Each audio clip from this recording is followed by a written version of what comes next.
कुछ लोगों को बहुत ठंड लगती है। अब आप भी सोच रहे होंगे कि ठंड होगी तो ठंड तो लगेगी ही ना, लेकिन ऐसा नहीं है। कुछ लोगों को कम तो कुछ लोगों को ज्यादा ठंड लगती है। लेकिन क्यों? अक्सर आपने अपने आसपास देखा होगा, जब आपका काम एक पतले से स्वेटर में चल जाता है तो वहीं उसी दौरान आपने ये भी देखा होगा कि कुछ लोग स्वेटर और जैकेट दोनों पहनते हैं, कुछ लोग तो मफलर भी डाल लेते हैं। लेकिन ऐसा क्यों? तो इसे समझने के लिए एक साइंटिफिक स्टडी को समझते हैं। दरअसल शरीर के बाहरी तापमान से हमें हमारा ब्लड और बॉडी फ्यूल जोड़ता है, यानी कि शरीर में आपके जो भी एलिमेंट्स हैं यही हमारे शरीर के तापमान को बढ़ाने और घटाने का काम करते हैं। ऐसे में शरीर में कुछ चीजों की कमी भी इसका कारण बन जाती है। लेकिन ये कैसे हो सकता है? तो आइए जानते हैं। तो ज्यादा ठंड क्यों लगती है, इसकी कई वजह हैं। आयरन की कमी। आयरन की कमी वाले लोगों को बाकी लोगों की तुलना में ज्यादा ठंड लग सकती है। दरअसल जब शरीर में आयरन की कमी होती है तो शरीर में खून बनना कम हो जाता है। यही खून की कमी के कारण बनता है। ये खून की कमी ज्यादा ठंड लगने का कारण बन सकती है। इसके अलावा जो प्रेग्नेंट लेडी होती हैं या पीरियड्स के दौरान भी लोगों को ज्यादा ठंड महसूस होती है। एक और बड़ी वजह है, वो है विटामिन की कमी। पोषक तत्वों की कमी से भी एनीमिया होता है। विटामिन B12 और फॉलिक एसिड की कमी वाले लोगों में भी ज्यादा ठंड लगने की समस्या हो सकती है। ब्लड सर्कुलेशन की कमी एक रीजन है। शरीर का ब्लड सर्कुलेशन जब प्रभावित होता है तो शरीर ठंडा पड़ने लगता है। जिन लोगों का ब्लड सर्कुलेशन कम रहता है उन लोगों को ज्यादा ठंड लगती है। ऐसी स्टडीज भी सामने आई हैं। ऐसी स्थिति में धमनियां संकुचित हो जाती हैं, यानी जो नर्व्स होते हैं वो सिकुड़ते हैं, जिससे आपके अंगों में रक्त का प्रवाह यानी ब्लड फ्लो कम हो जाता है। आपको बाकी लोगों की तुलना में ज्यादा ठंड लग सकती है। एक और वजह है पानी की कमी।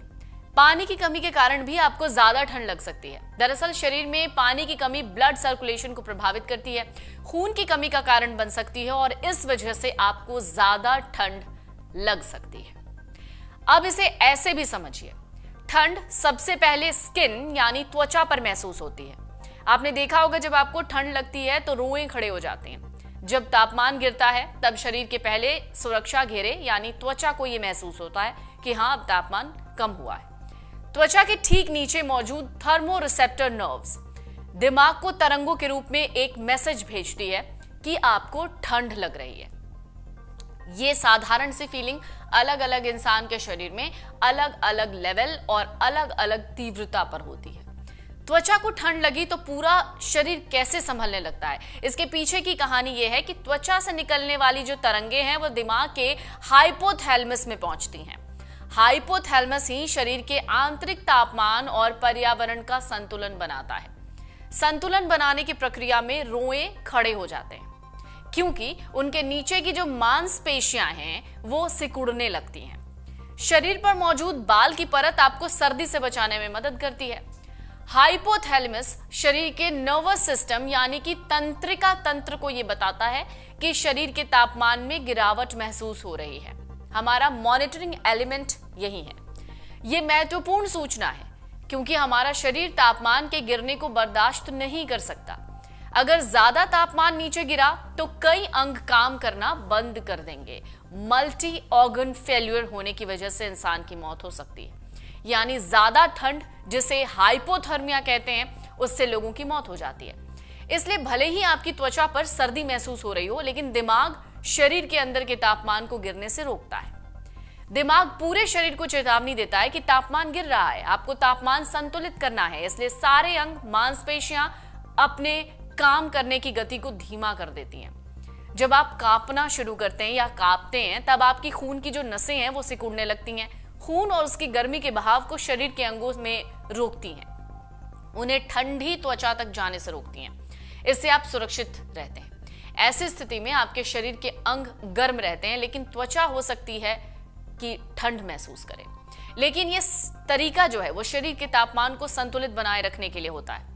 हैरानी की बात यह है कि जब हम बार बार ठंडे तापमान से जूझते हैं, हमारा शरीर तुरंत उसके हिसाब से संतुलन बनाने लगता है।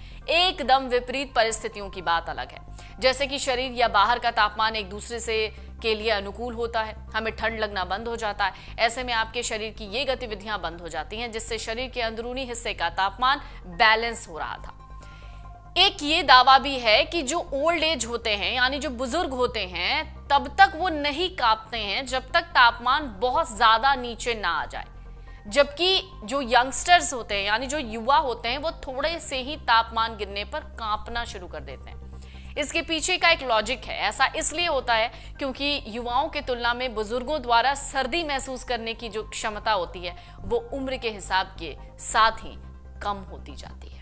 अगर आप ये वीडियो YouTube पर देख रहे हैं तो हमारे चैनल को सब्सक्राइब करें और बेल आइकन को दबाना ना भूलें। अगर आप Facebook पर ये वीडियो देख रहे हैं तो हमारे पेज को लाइक करें।